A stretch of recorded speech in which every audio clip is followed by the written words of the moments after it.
Hello, RUSA listeners. My name is Patty Valdovinos. Thank you again for joining me on another podcast.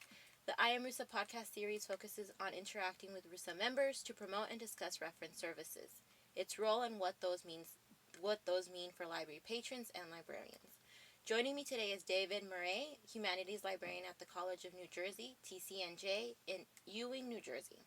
He is also the chair of the History section of RUSA. Hi, David. How are you? Hi, Patty. I'm fine. Thank you. Thank you for having me on the podcast. Yeah, no, thank you for agreeing to be a part of it. And so you're the first person I interviewed from New Jersey, and so I'm really excited. So to begin, I want to ask you a little bit about yourself, your position, and how you ended up where you are. Mm-hmm. Well, so I've been, I got my MLS from Drexel University in the late 1990s, early 2000s. It's been so long, I can't remember. But I had a whole sort of first career as a paraprofessional in public libraries dating back to the late 1980s. So I've worked for the Carnegie Library of Pittsburgh in their telephone ready reference unit. I've worked at the Albuquerque Public Library. I was in New Mexico working toward a graduate degree and was working part-time there for several years. And then after graduating in the late 1990s with a master's in Latin American Studies, I decided to go all in on librarianship since I had been working for over 10 years as a paraprofessional in public libraries and just get my MLS, which I did in around 2001 at Drexel in Philadelphia. And then I was very fortunate to land a position at Temple University Library. So I went from the public library world to the world of large ARL research libraries and had a wonderful run there of 12 years. It was just a marvelous experience. And then just about a year and a half ago, I moved over to a lovely, highly regarded public college library in Ewing, New Jersey, which is a suburb of Trenton called the College of New Jersey. So that's sort of my 30-year trajectory in libraries. Yeah, you've been all over the place, sort of, right? Yeah, it's almost been 30 years. Yeah, it's been a long time. A long time. I recently moved from LA to Sacramento, and so it's been weird. I've been in SoCal my whole life, and then this is the biggest move I've done, and so it's always interesting to hear how many or how often people have moved in the library world, and so just to be where they are now, and so I always like to ask these questions because I'm like, oh, okay, because I'm new to the career and I'm new to the professional world, so it's kind of comforting to know that it's common to move. As weird I think it's quite common for people of my generation, and I was very, very young. I mean, I was still in college when I landed my first job at the Carnegie Library of Pittsburgh. So, even though I've been doing this for something like 27 years, I'm, I guess, an early Gen Xer. So I think it's very common for people of my age and younger to not expect to be in a position, of course, for life the way baby boomers might have, or people of earlier generations. So yeah, I think it's a pretty common experience for those of us who are Gen X and younger to, have moved around every several years. And, there are advantages and disadvantages to that. But I'm, pretty grateful for all the places that I've worked and all the experiences in libraries that I've had. It's been a great road. Oh, that's great to hear. And what made you decide to apply to new jobs? Was there a certain okay, I'm getting too comfortable, or what made you take that leap to look for a new job or accept a new job or position or move? Right. Well, for the first, whatever it was, 10 to 12 years, from 87 to 97, 99, when I worked in public libraries as a paraprofessional, I was really doing it as a young person who was still sort of thinking about the trajectory I wanted my life to take and the career I wanted to have.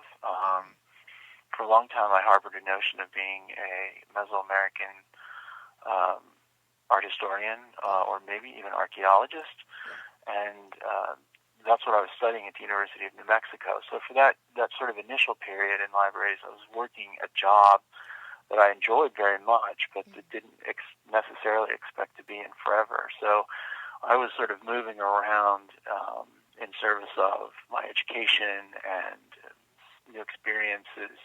It wasn't so much because I was sort of, trying to move up in the world of librarianship. But then once I in my, I guess I was early to mid-30s, made that determination that I was going to get the MLS and become a professional librarian and do that as a career, I guess I moved from place to place after that point for my career. So, while I was still getting my MLS at Drexel, I worked part-time in several libraries. I worked at the Drexel Library. I worked, in reference, I worked for a small private college called Pierce College in Center City, Philadelphia. I worked for the University of Pennsylvania part-time on the reference desk. So I was sort of looking for more experience within academic libraries because I had worked for so long in public libraries. I just wanted that experience. So I hadn't yet completed my degree, and I hadn't yet landed my first full-time librarian position in an academic library. So once I graduated and got the job at Temple, I did stay for 12 years. So that was the longest period of time, 12 years.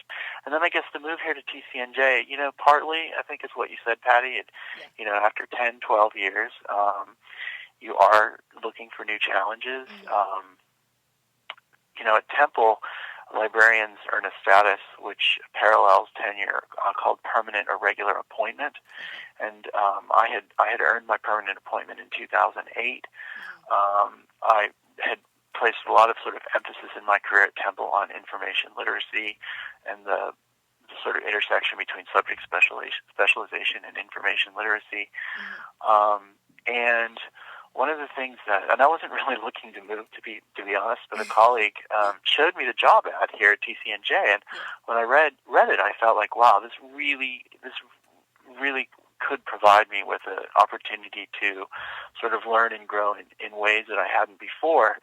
So, for example, the librarians at TCNJ, as is typical of institutions of higher education that are public and is affiliated with like a state system, SUNY, the New Jersey system, are a faculty and eligible to earn tenure, and therefore there's a research agenda and publication requirements that are expected. And while we did have the opportunity to publish and sort of participate on the national stage professionally at Temple, there wasn't that same emphasis on publication and sort of original research, and I felt that it would be a great opportunity to work for an institution where I could really devote a significant amount of my sort of work time to that kind of research. So that was one thing that really excited me about coming here. But definitely partly it was because 12 years is a long time, and I think I was looking for some new challenges. So. But I must say, TCNJ isn't that far away. We're about 45 minutes from Temple, and I'm still very close with a number of my colleagues there. So I think very fondly of my time at Temple. That's good. I think close proximity is good, right? You're not moving like 6 or across the country. So I think there's sort of a comfort in that, but it still like gets you off of the structure that you're used to. And I think that's what I'm experiencing now is that I was in LA for 6 years. I started working right out of school, and so I took the job, and I was like, I think this is an opportunity for me to wiggle myself a little, right, and see the unexpected and figure out what's next. Everyone's told me, you're so young, this is a great chance for you to figure out what you like in the information field. So I appreciate you sharing that, because I think part of me is trying to figure out what's next, or even though I'm in this new position and I plan to stay a while, I've only known baby boomers who've stayed in their positions for so long, which is not bad, but that's what Right. I've seen, and so. Right. One of my sort of mentors at Temple was the Dean of Libraries, Larry Alford, who is now the Dean of Libraries at the University of Toronto. And he is a baby boomer, and he worked his entire career moving sort of up from level to level at the University of North Carolina. And it wasn't until later in his career as a librarian that he moved to Temple and became the dean. And so, I think he's sort of an example of someone from that sort of earlier generation who maybe worked for many, many years at one institution and then, later did move into this leadership role at Temple. But there seems to be that generational divide. It's interesting. Yeah, but I think the library field's a great place to move around, and because every community is different and every system is different. I went from using Carl at LAPL to using Sierra here at Yolo County Library, and so there are things that I keep learning, and it's amazing to see how I went to school for this, but I'm still learning, and so it's a good reminder that it's always an open field. So yeah, it's so true. I remember one of my professors in library school, Dr. Mancall. Her first name was Jackie Mancall. She said that library school is in essence, and I'm paraphrasing, of course, in essence, an introduction to the field, and that you really never stop learning, and the field is always changing and developing, and you have to change and develop with it. So it's just sort of a way of inculcating you into the sort of culture and history of librarianship, which is very important, but that, of course, you have to be, open to change, that you aren't going to learn everything you need to know to be a librarian in library school. Exactly. I'm not going to walk out of there and be like, okay, I can take on any system and know it completely. It's like, no. No, not quite. It's always fun. I'm always like, wait, how do I do? Because, I know, obviously I know about reference interviews and all this, but every community is different, and I'm noticing that, and it's amazing because what they're asking of me as a librarian here, it's good that it's good and it's different, and I'm enjoying it, and I'm on my toes a bit, and so it's nice. It's a nice feeling. Right. Most of the time, when I'm doing 3 things, right. I'm like, wait, what? Of course, right? Yeah. The librarian who juggles four things at once. That happened to me yesterday. I was on the phone, and then I was trying to answer someone's question, and then my supervisor was talking to me, and I was like, wait, can you hold on a minute? And I found myself in a very, very interesting place. We all know that feeling, for sure. Right? He's like, okay, hold on. Okay, I'll let you finish one thing. It was a pretty funny moment. You just blankly stare at someone. Well, thank you for sharing your career path and your history and your personal stories. So today's podcast will focus a bit on David's transition as a librarian who worked at Temple University, as he mentioned, and then who moved to the College of New Jersey. We will also discuss how he is adjusting to having access to fewer primary source databases and what that means for reference services. In addition, I will also ask David some questions about his recent article for Journal of the Reference IAMRUSA. Okay. So yeah, it's just the sections. All right, so it's his. He recently published an article for RUSQ, the RUSA users. Now I'm gonna butcher it.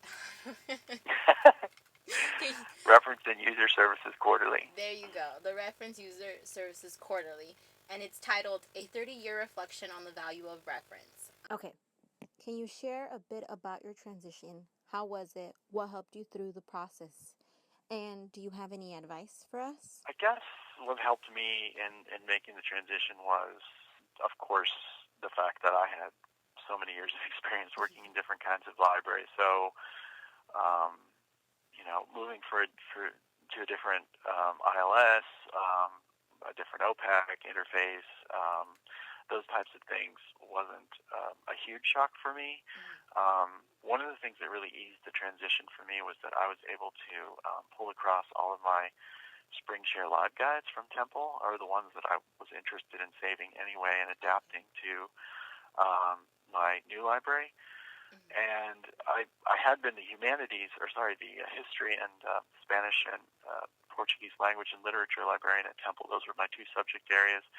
And at TCNJ, I'm responsible for all of the humanities. So I added, in addition to history, English literature and classics, philosophy, religion, and art history. So another thing that eased my transition a little bit was to be able to rely on my colleagues at Temple who were the subject specialists in those areas that I had not had as much experience with. So Jill Ludke is the art librarian there at Temple, and Fred Rowland is the philosophy, classics, religion librarian at Temple, and they've both been really invaluable to me as I transitioned to have my responsibilities incorporate those disciplines as well.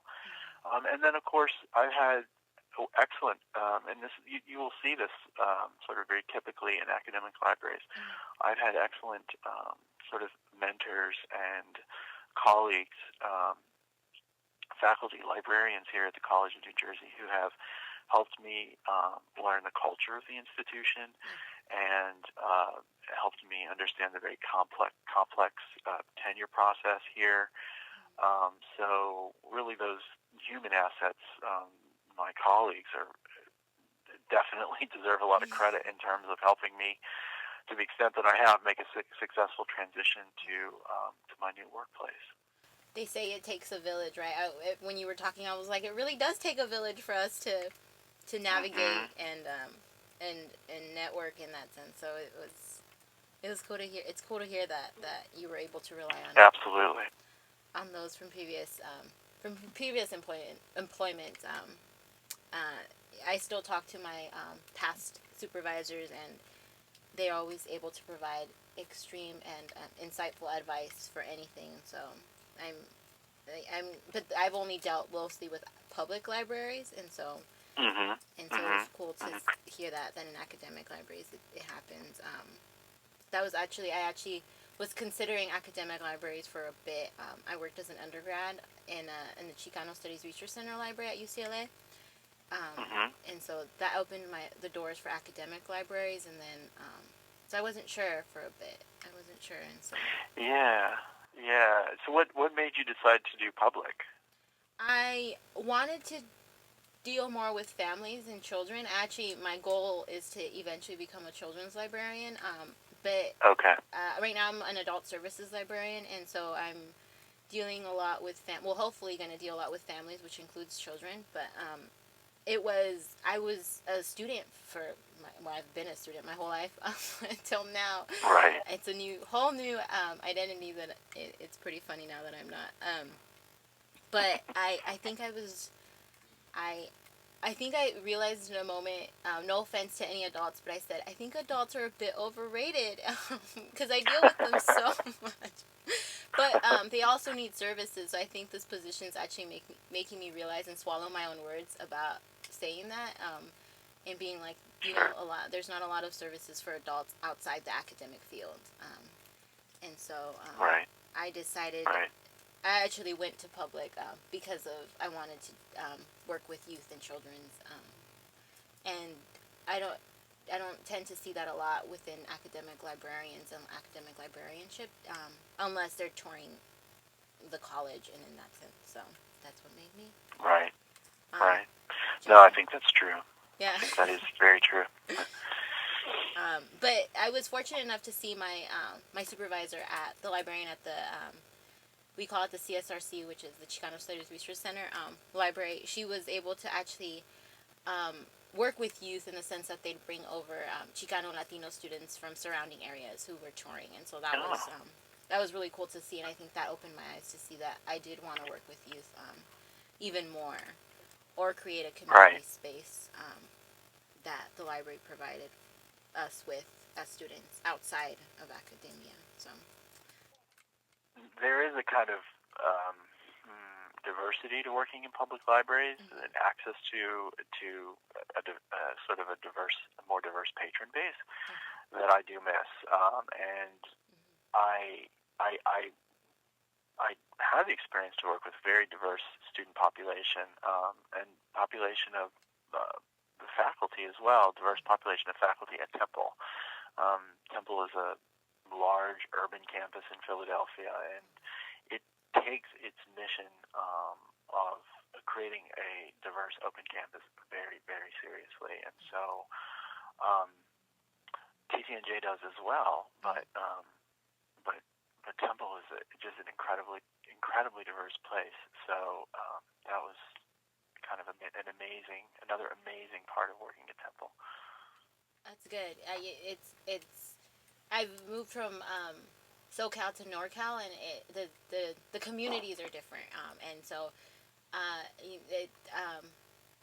who I was working with was more Black and brown communities in LA, and so moving here to Yolo County. Well, I live in Sacramento and work in Davis. The dynamics are different. The diversity is different. And it's also understanding how to provide resources for different communities. So, and it's also how to navigate that within myself, right? And so I think libraries are a perfect place to promote diversity, as you said, and it's cool to hear that even happens in academic libraries, and that Temple University is a very diverse place. We tend to hear that universities aren't so diverse as we would like them to be, or don't necessarily reflect the outside of the community, right, as it happens in LA in most colleges, at least. Indeed. Yeah, and so it's comforting to hear that it does happen. It does happen. It does happen. Okay. Thank goodness. So my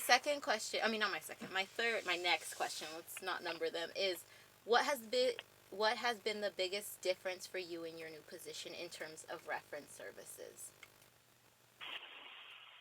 Well, this is probably, for me, the greatest sort of change in terms of the negative change in terms of adapting my expectations to what's possible to provide my students with access to. So the College of New Jersey Library is a premier college library. I mean, it's probably, with all due respect to the other public college libraries in the state of New Jersey, it's probably among the best in terms of the resources that we can make available to students, both in terms of humanities resources, in particular, primary and secondary source material. We have a diverse selection of something on the order of 200 proprietary licensed databases, many of which are relevant to the study of humanities.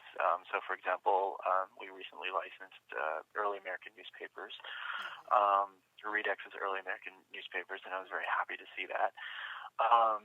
But on the other hand, it isn't reasonable or possible to expect that a college library, even a well-heeled privately funded college library like Wellesley, for example, I just have Wellesley on the brain because I'm still thinking about Hillary Clinton in the election. But you could say, I don't know, Villanova, or you could, just in the local area here, Bryn Mawr, Haverford, something like that. They're college libraries that do not and cannot reproduce the diversity of access to a range of specialized collections that in the humanities and primary source material, I'm thinking of specifically, that you would expect to find in an institution that supported graduate work and postdoctoral work. And so there has been a bit of a sort of a mental adjustment required on my part to think about how can I still provide my students, many of whom, I would say most of whom, are here at the College of New Jersey, are as prepared, if not more prepared, on average, on balance, than the students I supported at Temple. How can I continue to provide them with access to these primary source databases that I was accustomed to be, referring students to or helping them to navigate at Temple, where we had, Latin American scholar, access to a range of very kind of specialized kinds of Spanish language primary source material, for example.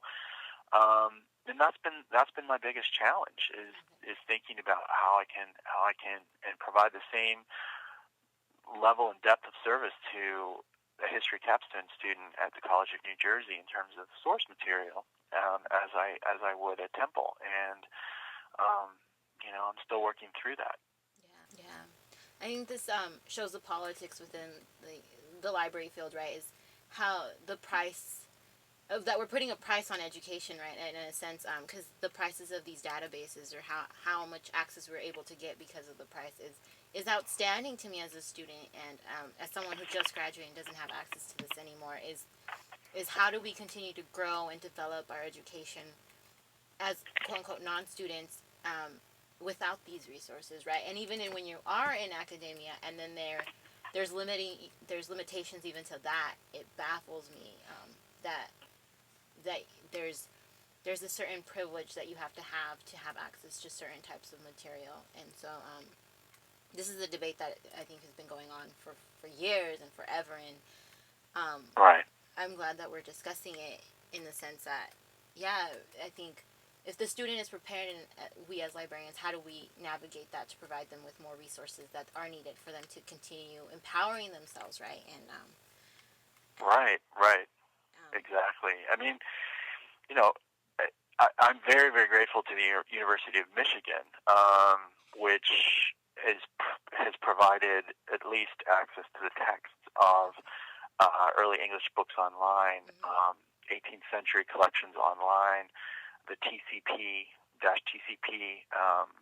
collections that they make available open access on their website. It does allow me to at least show students that how access to the materials in these collections could benefit their capstone project, for example. And we are fortunate here at the College of New Jersey in that when we do have a need for those types of materials, we're only about a 15-minute drive from Princeton University and Firestone Library, and we do have formal arrangements with them so that our students can, those who are able and willing to take a 15-20-minute drive up the road can access many of those primary source databases that I might know would benefit them if they would be willing to take that trip. So that's sort of one of the coping mechanisms, but I am really, really grateful to a school like the University of Michigan, which is making some of this really critical primary source material available more widely to students who are affiliated with institutions like colleges that can't afford to license all these expensive databases, but also the general public, people in high school, and just members of the general public, or independent scholars who might need access to this stuff. So I agree with you. It's a long-standing and for librarians very troubling problem. Yeah, I think I have only access to public databases, right, from public libraries, now that I'm not a student, and so I find myself wanting to do research and maybe write articles, and I find myself staring in a lot of places. Thankfully I have UC Davis right here, and I had UCLA in LA, where I could go up to campus and have that privilege to be able to drive to different places. But what happens then, we're talking about like access to transportation, or if you have a family, and Right. there's difficulties in the sense that we have to get creative, and I think it takes different communities, and I'm glad to University of Michigan has a special place in my heart. I did a research program with them for 3 months during the summer last summer, not this summer, and they have a lot of resources, and so I'm glad. It's cool to hear that they're somehow giving back, right, to others, and I think that's where the network of librarianship is really cool, where we can promote library resources from other libraries and be like, we can't provide that, but let's talk to others. So it's somehow beating, Absolutely. well, not beating, but I guess navigating through the challenges that sometimes these high tier databases and their prices put on us and our education. As I don't want to sound too harsh, but it's a little bothersome, if I can say so myself. Hey, I think one of our roles as librarians is to speak truth to power, and the power of the publishers the power, the economic leverage that publishers have over access to our cultural heritage, our patrimony, is vast. It's great, and I do think it is one of our professional roles to push back on that and to, as librarians always have done, in the main, I think, advocate for open access to these resources that are not, we talk about these specialized kinds of things, but access to something like early English books online or 18th century collections online, and heaven knows in the United States, early American imprints or early American newspapers. These are not peripheral collections. These are collections that anyone who wants to say anything about our collective past in the West needs to have access to. And so, democratizing access to these collections is a priority for me. I don't always know exactly how I as an individual can affect change. That's one of the reasons that I belong to RUSA and I became involved with the history section, because I do believe in collective action, and I think I become more energized and engaged when I see other people feel the same way and are working toward a common goal. So I really appreciate RUSA on that level. Well, it always begins with one person, right? And then and also a community. So I think hearing from your stories and how you're able to navigate and provide students with different communities, I think that's a good. In my opinion, I think you're making and affecting change in a very empowering way. So I have another question, and so it's how do you think we as librarians can continue to empower researchers? And I want to include even students and people with the available resources we do have, since we are talking about these limitations. Is how do we empower them in that sense? Well, I guess I don't know, and that's a really tough question. I guess for me, I try to sort of advocate, as someone who has been a history subject specialist for 12 years in a research institution. When I have the opportunity, or it's appropriate to have these kinds of discussions with my colleagues, and sometimes I think some of the discussion that needs to happen is within our institutions, to talk about why students need access to primary source materials, why that is important.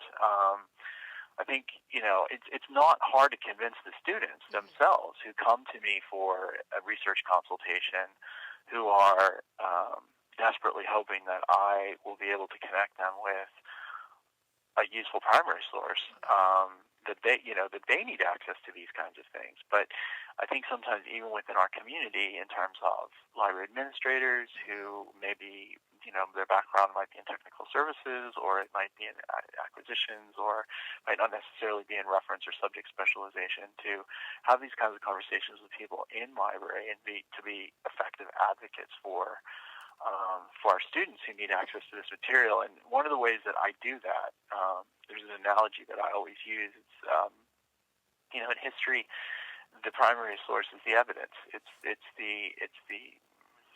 the tangible document connected to the past, created by someone who lived through these historic events, that help historians make sense of the past, right? So then the question becomes, who gets to identify those patterns? Who gets to make sense of the past by sifting through these primary source documents and making the connections, right? So you can't even be in the game. You can't even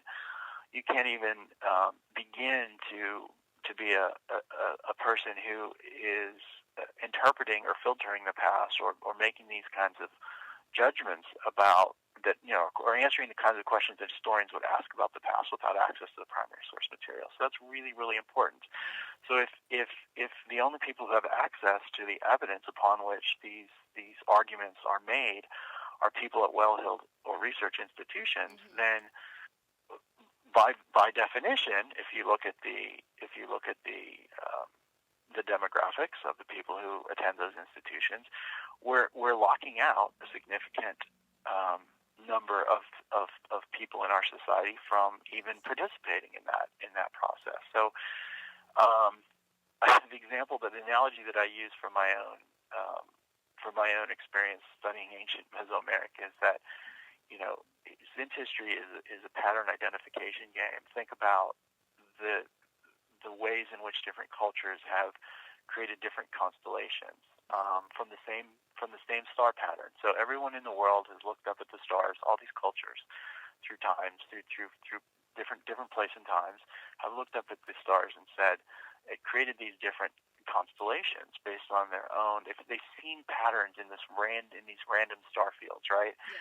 That is informed by their own experience, their own cultural context. So, when the Greeks looked up and they saw the Pleiades, they saw the seven sisters. Yeah. But when the Aztecs looked up and saw the same set of stars, they saw the marketplace. And when the Maya looked up and saw the same set of stars, they saw the rattlesnake's tail. And so what I say to people is if you diversify access to these primary sources, you're going to get a much richer, more diverse interpretation of our past, because people who wouldn't be able to make those patterns because they don't have access to the material in different ways, in ways that we haven't seen before, they'll never have a chance to do it. Okay. So that's why I think it's so important to allow people from all walks of life, all sort of cultures, ethnicities, races, to be able to have access to the same material, because we're going to get a richer understanding of what it means to be human. Yeah, I think you said it very beautifully. I think it's really attacking, I think, the digital divide, and a lot of the academic divide that we have is that we're only giving this access to a certain community, right? And those and it's elitist in another word, and we're leaving out a lot of people. I remember doing research in high school because I was in the IB programming, and having to go to UCR to have access to these primary resources. And thankfully, I think then they allowed me to use my public library card, but now they took that away. And so how do you allow high school students to even feel empowered that they're able to do this research or have a say in our history and that what gets published, right? I think there's a sort of empowerment or a sort of importance to allow anyone the access to get published, or the access to write something beautiful about our history and interpret that and share their perspectives. And so I think what you're saying is important, and I think is crucial to us growing as a community, as an environment, as a world, right? Especially now in these times where it's like we need to understand everyone's background and where everyone comes from, and absolutely, it's fundamental. Yeah, it's fundamental. And so I think it is time for us to start talking to as many people as we can, because most librarians agree that limiting these resources is problematic. And so it's mostly those so far away from the library field, or those so detached from it that it's harder to explain to them how it's important and crucial that we do open these sources and make them more available. And so, yeah, it is a tough question. I when I was writing it, I was like, but I was interested in seeing how we can tackle it. It's hard. I don't in any way claim to have all the answers. The only thing that I've found to be effective is our collective voices as librarians. Yeah. Sometimes, on a day-to-day basis, when we are all so busy in our positions where we want to help people, we have tasks and projects that we have to get completed. We don't always have the time to advocate for these really important positions that many of us, not all of us, there's a diversity of opinion among librarians too, but that many of us hold and believe are important. We don't have time, and so I think being a member of an organization like RUSA can really help with that. I agree. I think the more I talk to RUSA members, and this opportunity has been really great to talk and touch base with so many people, is finding a collective and a community within reference and then within libraries to understand that a lot of us are working towards the same goal of providing more access and breaking these barriers that a lot of our communities are facing, and make services and education more accessible, right? I wanted to move to your article, and I think you touched base upon that, about how librarians are instructors, and in a sense are doing a little bit of what professors are doing, but without the title and getting paid for it. You mentioned, I think you quote, I think I'm losing W.A. Jones. He was a librarian at Columbia College in New York in 1857, and I think I giggled a little bit when I read that, because I was like, you're right. I was a TA during grad school, and it was a cool position to be at, because I was a TA and I was going to library school, and so I've always said that us librarians are educators. We fall within that spectrum, so sometimes I call myself an educator, and you're right. I think we provide these instructions and these platforms to promote education in a way that sometimes I think people in our greater community forget. I've run into so many people when I tell them that I'm a librarian, and they're like, "Oh, they still exist," and I'm like, "Yes, they still exist." And so, but I've been hearing that for many years. Yes. I've been hearing that for many years. Yes. But we play such a crucial role. I think being in the profession, I'm like, we are so, like, our profession is so important, and we're information. We're the holders of information, right, in a sense. And I've always mentioned to people, I think, our role, we have a lot of power in our profession and in our role, because we can limit the same way we can give access, right? And it sometimes scares me to realize that, because you can form someone's research in a certain way, right? The same way that archives are created, right? We come with our backgrounds and our perspectives, even when we're shaping these archives. No matter what anyone says, right? We try to leave it at the door, but that's a whole nother conversation. But we really are shaping this knowledge in a certain degree, and so you mentioned that in your article, and I want to talk a little bit about it. And see if you had anything to share about that. Yeah, I mean, I totally agree with you. I think that again, a lot of people who work in libraries, who are swept up in, as I put it in the article, the kind of esprit de corps of librarianship today, which is accommodation to emerging and adaptive technologies, right? And that is so critically important, right? I lose sight of the fact that these sort of core critical missions, reference being among them, are absolutely as vital today as they were 100 years ago. And that was the kind of purpose of dredging up that the passage from W.A. Jones from I think it was actually pre-Civil War. I think it was, I don't know, it was the 19th century. But he was making an assertion that reference work can't be divorced from disciplinary content or subject specialization, and there has been a kind of attack, I would say, for lack of a more nuanced way of putting it, within the profession over the last 5 years or so on subject specialization.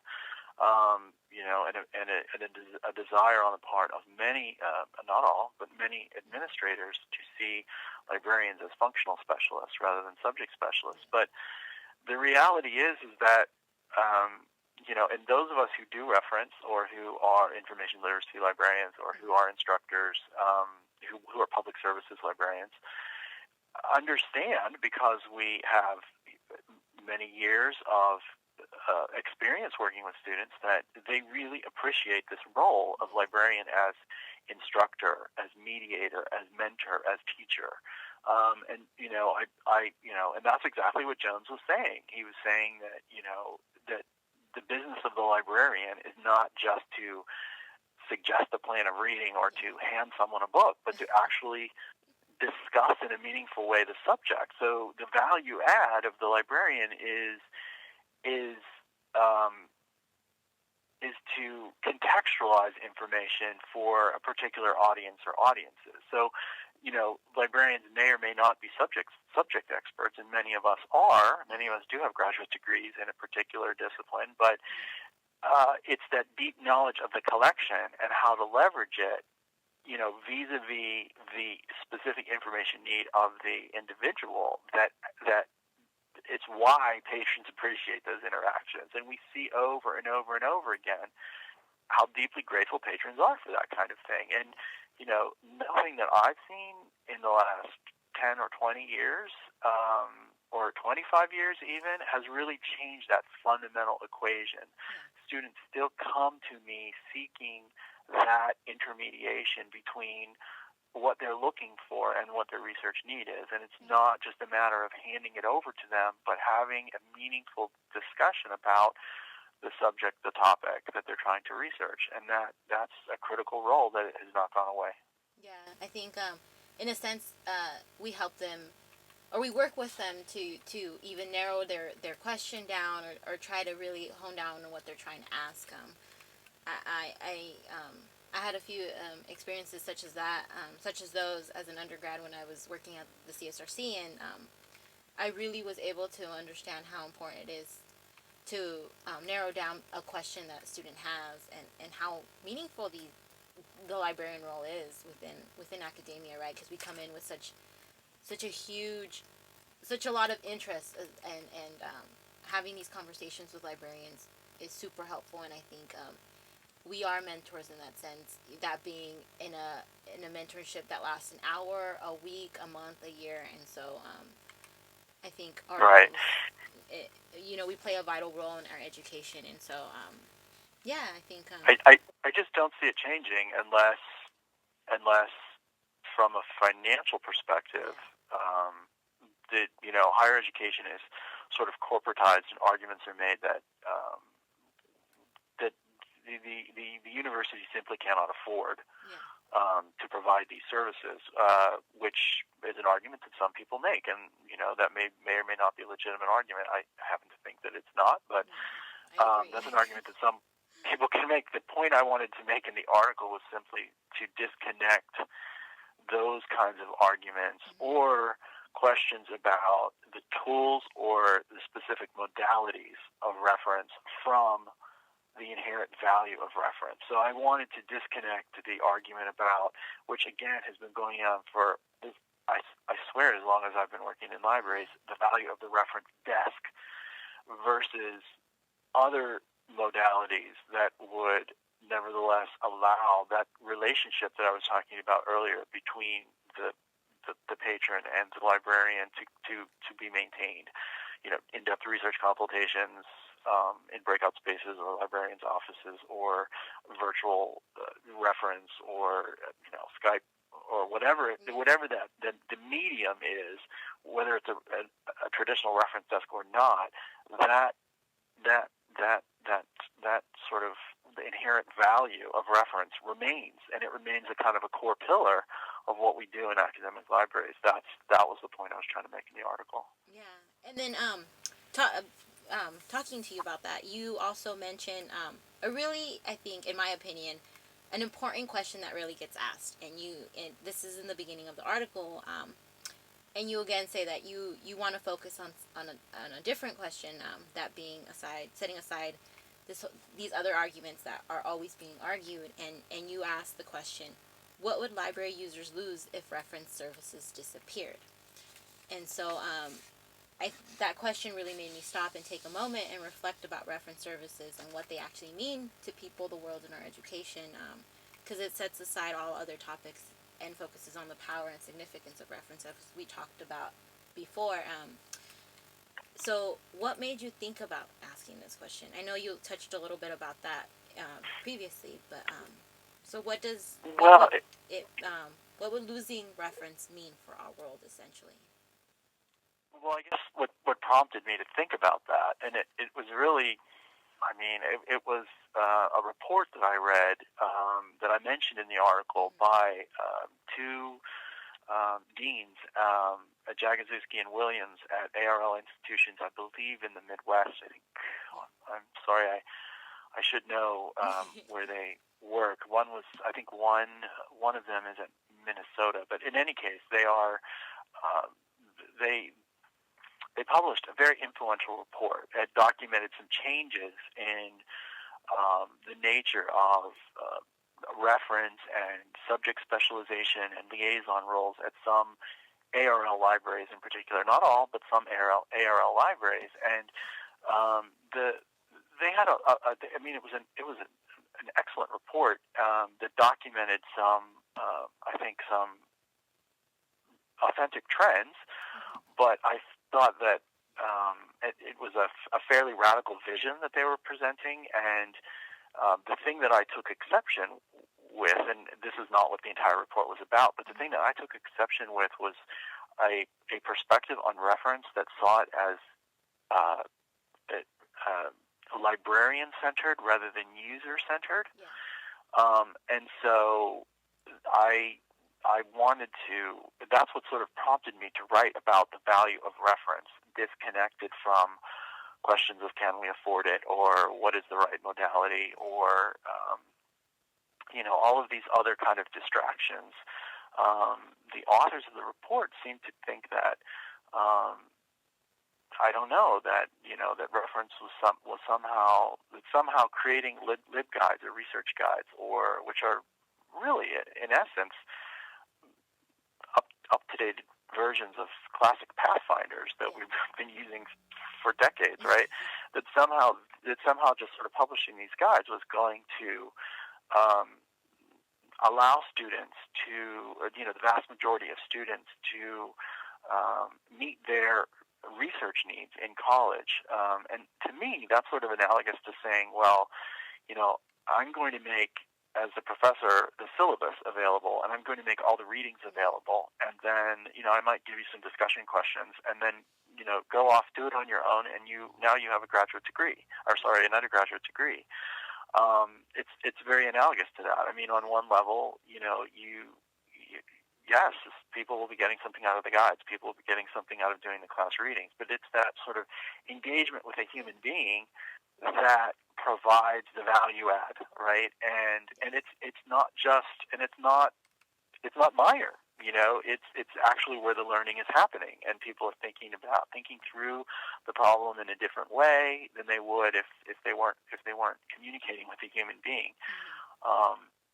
So I thought back on the very beginning of my career in libraries, where I was working in the Telephone Ready Reference Unit at the Carnegie Library of Pittsburgh, and we kept a record of some of the sort of more thought-provoking, is the kind way of saying it, outrageous, interesting questions. And I listed some of them in the article, and, one of them was, why don't islands float like boats, right? Which is, when you think about it, is actually a really good question, right? I mean, that's a really fundamental question, and that what the patron is sort of, I think, in many instances, who would ask a question like that, a craving, is not a reference to an encyclopedia article on plate tectonics or whatever. Although that's an important starting point. Here's a reference article on plate tectonics and island formation.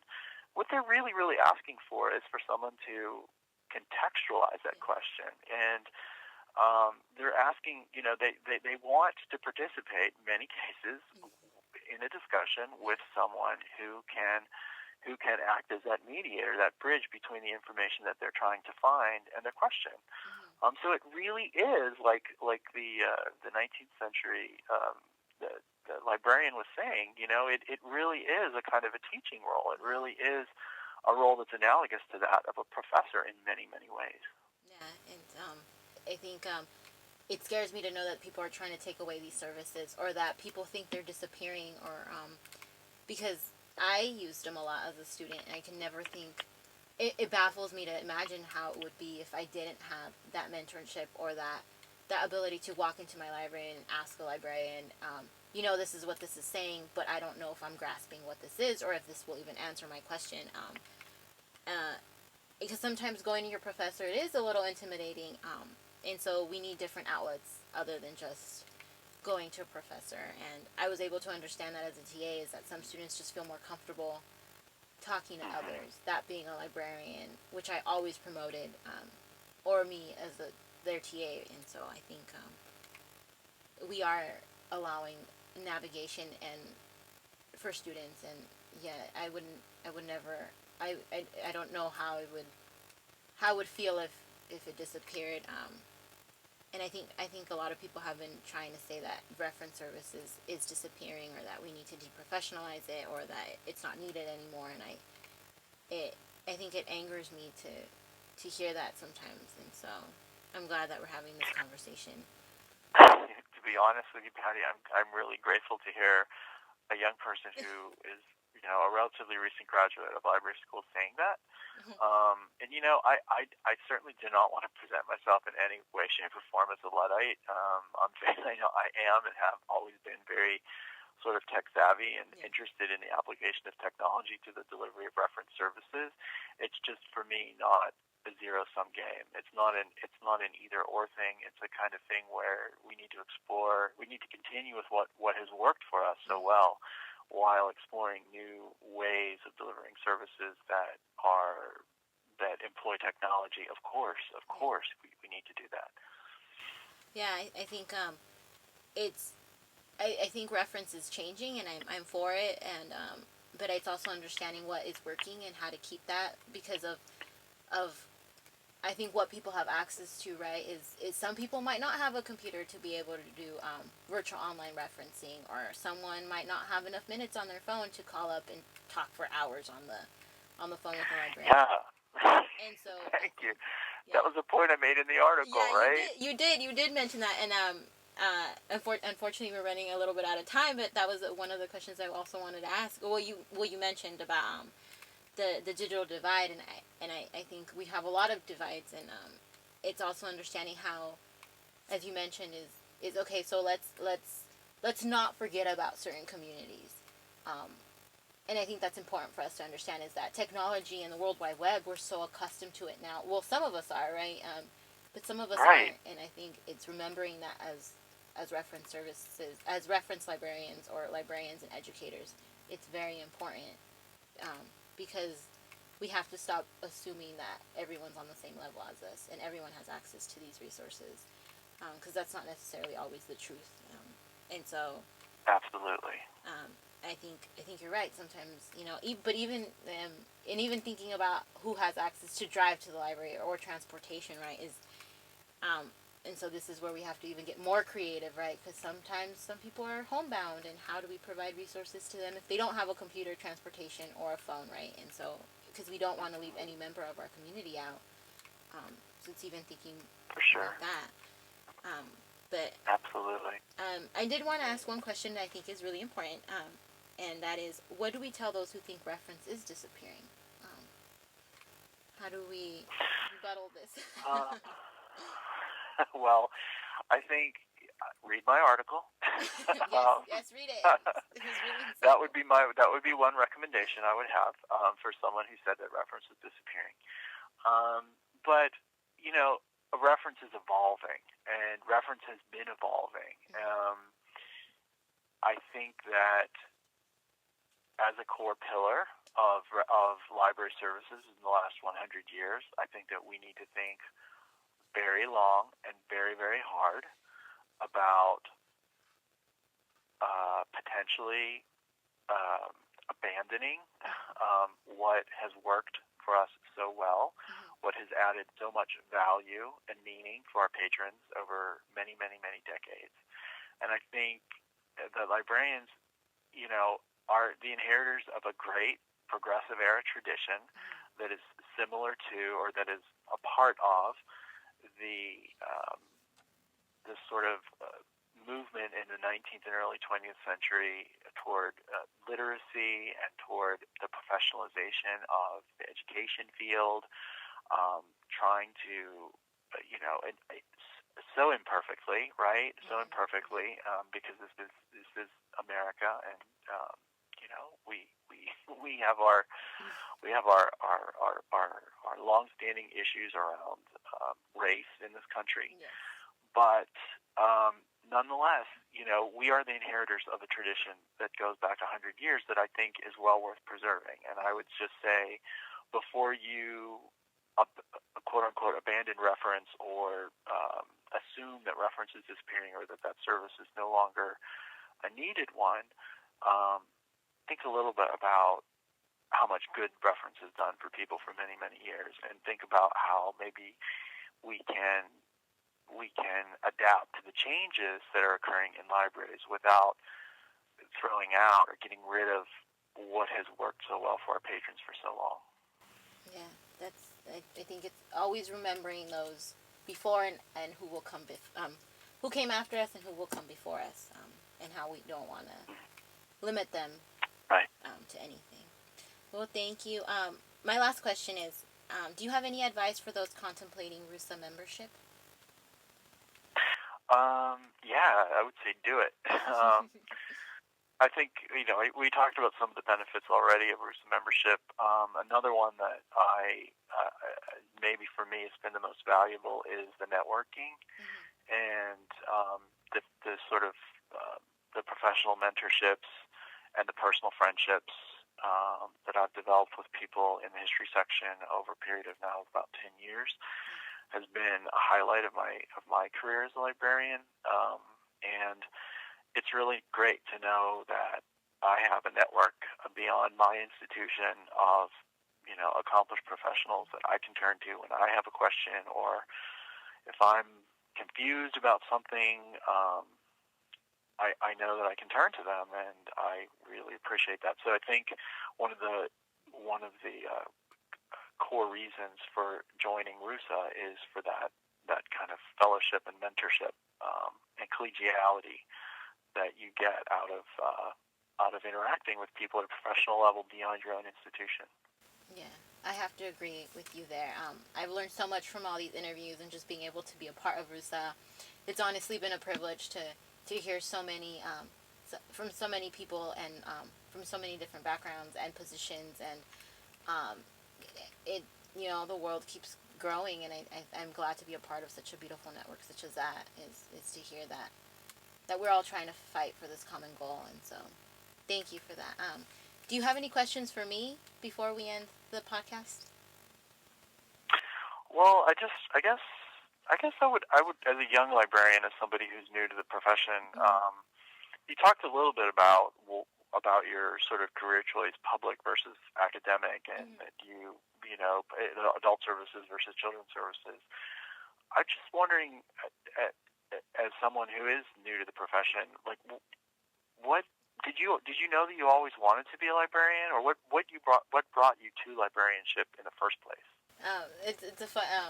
No, I did not know I wanted to be. I did not know I wanted to be a librarian. I wanted to be a librarian. I didn't even think about it as a profession, to be honest. I got the position at the CSRC. Really funny. I was walking out of the library because I was studying there, and who is now my past supervisor, she made an announcement and said that there was an opening for a library assistant, and so I needed a job, and I also needed to get more involved in school, and so I applied and I got it. I worked there for 3 years. I was in the McNair program, so I was doing research. It prepares you to apply for graduate school, and so in my mind, I was going to get a PhD, and that being go be a professor. But I reached a point where I stopped and I said, I've been going to school for a really long time. I have never taken a break. I want to help my community, and I want to give back. I want to work with my community in that sense. I started seeing what the library was doing and how it became a community space for not only those on campus, right, because it became my home away from home. But for those outside of it, right, they worked on bringing community members to the library and really allowing them to connect to the students on campus. So it became a community setting in my mind and in my eyes.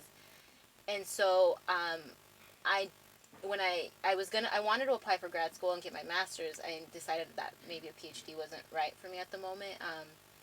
But I didn't want to do nonprofit, and I wasn't sure I wanted to be a teacher. So my boss was encouraging me to be a librarian. She always said that I was going to be one. I kept telling her no, no, and so then I stopped, and I said, I think you're right. I think I'm going to apply to library school because I really wanted to share that feeling and that home and that love that the library provided me with to others outside. And then I started reflecting on how my mother used the library as a single mom. She would take us there, and she enhanced our literacy skills and provided us with a space and a safe space for her to promote our education in that sense. And so I started understanding the role of the library in my life, and so I stopped and I said that that's what I wanted to do, and promote libraries as a community setting and understand how underrepresented communities are using public libraries as this safe space, or if they are using it. And so that's how I ended up in the library field, is wanting to understand how what the role of libraries are, and how they're crucial to a lot of us, and without getting so much into the nonprofit field, and I didn't necessarily think teaching was something I wanted to do. Now I'm more open to it, but before I wasn't. So that's how I found myself. I just went on a huge tangent, but no, I didn't know I wanted to be a librarian. Honestly, I didn't even think you needed. I didn't even know you needed a master's until I started working in a library. Right. So, I think it's a very, very interesting and cool story, and I think in a lot of ways it's, again, kind of getting back to this sort of tradition. That is not an atypical story, and my story is very similar, actually. I resisted, you should put it that way, until I was in my early 30s, and I always worked in libraries, and I had supervisors that told me the same thing. Oh, Dave, you're going to be a librarian. You just thought, just accept it. I know. And I was, I'm not sure. I'm not sure I want to be an academic. I'm not sure I want to be a professor, but I'm not sure I want to be a librarian. I just, it took me years to come to that realization, and in a way, I wish I had made the decision earlier. I don't regret anything, but anyway, I do think that the story you described is not atypical, in that a lot of people do not know. You do hear stories of people who say, "Yeah, and my mom took me to the library when I was 6, and I knew then that I wanted to be a librarian." But I think your story and mine is more typical. Yeah, a lot of people are, especially I've heard this predominantly within folks of color, is that they're like, I never even knew we could be librarians, and so that's also like a huge one that I know, and it's true. I think it's also there's a lot of careers we don't know about, and library is one of them. And so. Patty, I will just because what you just mentioned, it makes me think of this very quick story. Yeah. When I was in library school, and I can't remember what class it was, but we were all talking about what drew us to libraries and why we were in this program. Mm-hmm. And again, as we all know, there's a huge, generally, there's been a traditional problem of lack of diversity within our profession. Yes. And this was a class of 25 people, one person of color. And when it was their turn to talk about why they did it, they kind of had a hard time, because they relayed a story where, they said, well, look, my mom didn't really take me, or dad didn't really take me to the library that much, but we did have a community library, and whenever we would go, I never felt comfortable. It was always awkward to be there. I never felt that I belonged in that library. And then they made that point that many people of color don't feel welcome in libraries, and it's not because people are mean to them or are, dismissive of them necessarily. It's simply that it's something about the culture of the library that is off-putting. Yes. Something about the approach is off-putting, and that's a real problem. Yeah. Or they don't see a lot of librarians of color, and so it in there, like if you're a child and you don't see someone that looks like you in a position, in that position, you just never come to think that that could be you. And so that's why it's so important to increase diversity within the library field and within any job, right? Is that children need to see people that are similar to themselves, because that just makes them feel important and know that they too can be in this position. And so yeah, I mean, I don't, from all the times I went to libraries, I was born and raised in Riverside, and I don't remember ever coming across a librarian that looked like me. And I mean, maybe there was, and I just don't remember. But yeah, I don't. And it makes it's heartbreaking a bit, but then I remember that I'm working.